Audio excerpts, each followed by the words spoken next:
Tom, how seriously were you considering that cabinet post when it was offered to you, since that is such a, a significant post in the cabinet? Right. Well, it was very tempting. Karl Rove called, and I want to make it clear that I was never offered the job. But my impression was that I might have been the first person that he had called, and he said, "We'd like to have you consider this, and would you go over to the White House and sit down?" And they had a lady who evidently did the vetting process and interviewed people, and so I sat down with her for 2 or 3 hours, and my impression was that it had gone well, and now whether it would have been offered or not, I don't know. But I went home that night, and I thought about it, and I talked to Nancy at some length, because when I first went to Washington, I had assumed that she would go there quite a bit. As time went on, it became apparent there really wasn't anything in Washington for her. Just to sit in an apartment all day wasn't good.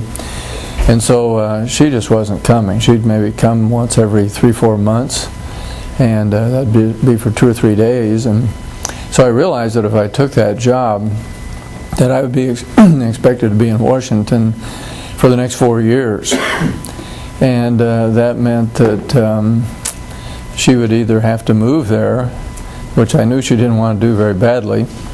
It also meant that I would not see my children or grandchildren much, maybe once every 2 or 3 months, if that. And so we thought about it, we talked about it, and I called Karl back the next day and just said, I don't think this is for me. And it was difficult because, the 3rd District is heavily oriented toward agriculture, and I'd served on the Ag Committee, and I realized that it would give you some chance to do some things there.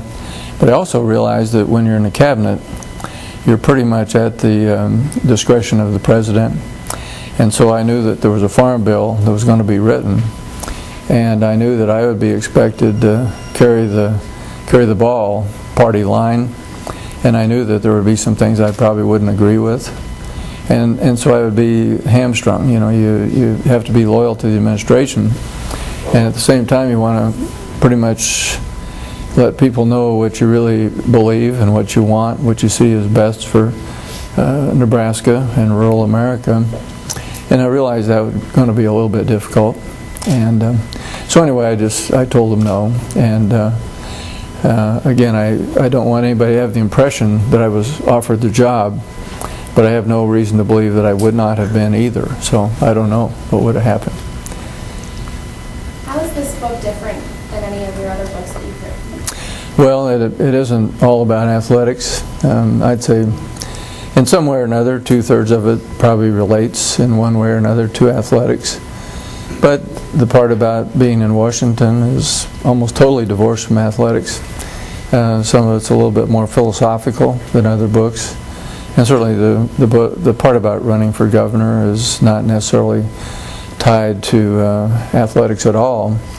My discussion of leadership, I think, revolves somewhat around athletics too. And so if somebody's just pure hardcore football fan, this isn't all just about football. And so I guess it's all in the eyes of the beholder, and hopefully some people would find it interesting and some wouldn't. Talked to Lane last night, Lane Grindle, and he said he'd read most of it, and of course having been pretty heavily steeped in athletics, he found some of the parts that weren't related to athletics maybe the most interesting, because a lot of that stuff, one way or another, he had lived and knew a little bit about. So, but it's all in the eyes of the beholder. So, Did you talk, Tom, about the morale in the department when you came back the second time, and how challenging was that for you, and were you kind of surprised at where it was at and what you had to do? Well, I would say, first of all, I don't want to give the impression that everything was just falling apart. There were some good things that had been done here previously, i.e. the facilities had been improved, and there were some good things in place. But I was a little bit alarmed, but that there had been some pretty good people who had either quit or told me they were planning to quit. And as I mentioned in the book, the first meeting I wandered into at 8 o'clock in the morning after I'd been hired over here was a stress management seminar where they had a couple of mental health professionals talking to the executive team about handling stress. And at first I thought, well, this is kind of odd. And then I began to realize that these people were serious about this, that there was quite a bit of stress. And so from that, I began to get the idea that we needed to get things changed around a little bit.